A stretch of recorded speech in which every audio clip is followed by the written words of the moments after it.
Hello! Ayan, mga kaibigan, alam nyo ba yung nakalagay dito? Ito. Yan, no? Sino ang nakakaalam kung saan ginagamit itong machine na to? Or itong, yan, yung anong yan. Okay? So mga kaibigan, nandito tayo ngayon kay Bandoy Machine Shop. Siyempre kay Sargio Motorcycle Parts. Dito lang yan sa Barangay Southville, Marinig, Cabuyao, Laguna. Okay, ang tawag natin dito mga kaibigan ay yung chassis alignment. Kung hindi ako nagkakamali, isa lang ang meron nito dito sa Laguna or dalawa lang siguro yata ang meron chassis alignment na katulad nito. Okay?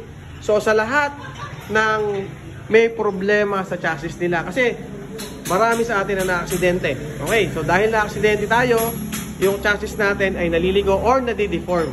Ngayon, ang ginagawa dito ng chassis alignment na to ay syempre ina-align nila, kaya nga chassis alignment. Ina-align nila dito at ang kagandahan pati sa ganitong klase ng aparato or machine, tawag natin dyan, mga kaibigan natin, yung machine na yan, ay hindi po nila wine-welding, hindi po nila ginagrind, at hindi rin nila iniinit yung ating mga chassis. Ang ginagawa nila dito ay pine-press lang po nila gamit ang hydraulic na ganito.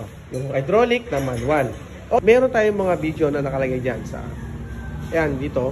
Makikita nyo kung paano nila ina-align yung kanilang mga chassis na dinala dito. Siyempre, magtatanong kayo, magkano ba yung presyo ng chassis alignment dito kay Bandoy at siyempre kay Sargio?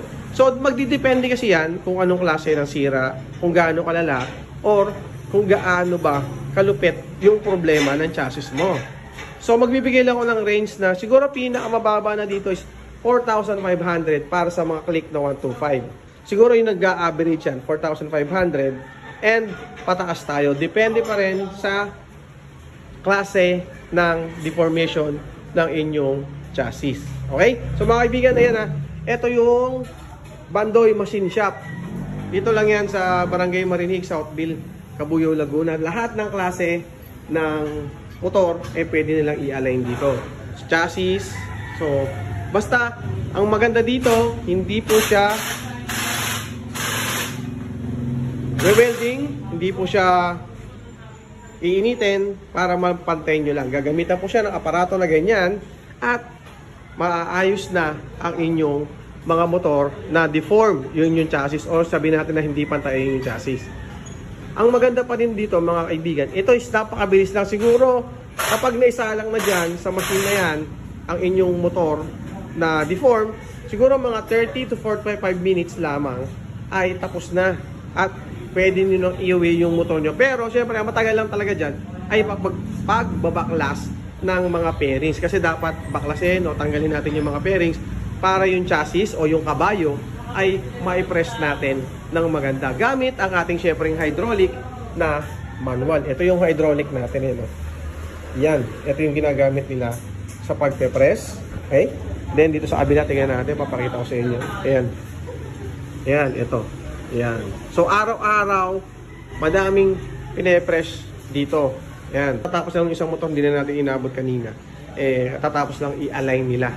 Okay? So mga kaibigan, kung mayroon kayong problema sa chassis ninyo or may na-aksidente kayo, sana wag naman sana na mangyari na aksidente.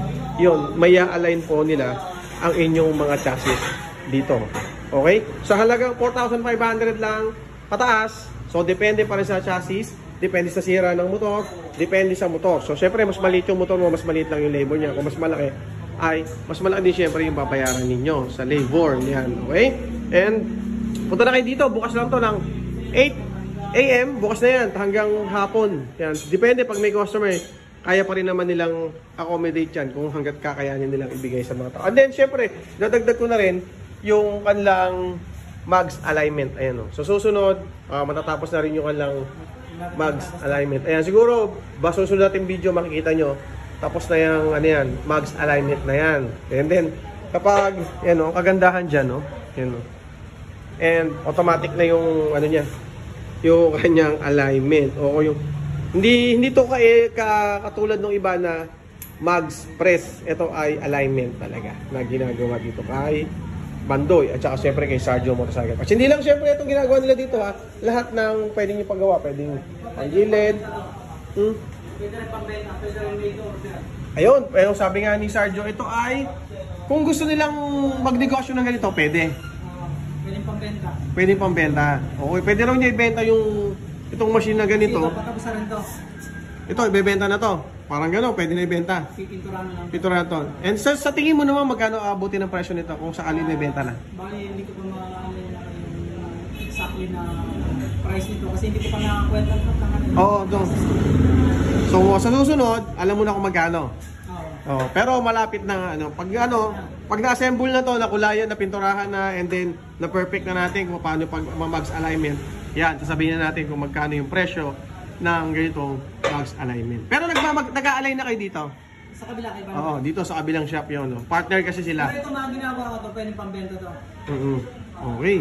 Anong oras ka nagbubukas? 8 pa rin. 8 hanggang ano. Hanggat may tao pa. Hanggat may tao. Pero syempre, hanggat mas maganda, punta kayo dito ng maga-aga para mas mauna kayo. Yan, no? Ito yung mags alignment. Yan. O, diba? Ayan. Okay? Yan. Then, syempre, ito yung ating chassis alignment. Ayan, dito lang yan kay Sergio. Okay? Yun lang. Maraming salamat. Thank you.